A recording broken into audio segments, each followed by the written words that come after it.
మనిషిని హిందువుగా చూడొద్దు, ముస్లింగా చూడొద్దు, క్రైస్తవుడిగా చూడొద్దు, బౌద్ధుడిగా చూడొద్దు. మనిషిని మనిషిగా చూడొద్దు.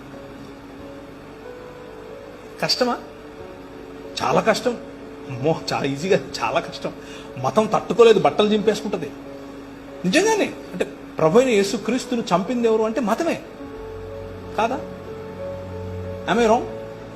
పిలాతు చేతులు కడిగేసుకుని నాకెందుకు రా బాబు, లే చంపండి అని అన్నాడు.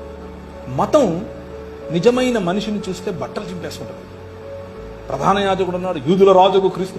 ఏమో నువ్వు అన్నది? అవును, నువ్వు అన్నట్టే. మనుష్య కుమారుడు ఆకాశ మేఘారుడై దిగివచ్చుట మీరు చూస్తారు అని అంటే ఇంతకంటే ఎక్కువ సాక్ష్యం కావాలని బట్టలు చింపుకున్నాడు. మతము తట్టుకోలేదు మనిషిని.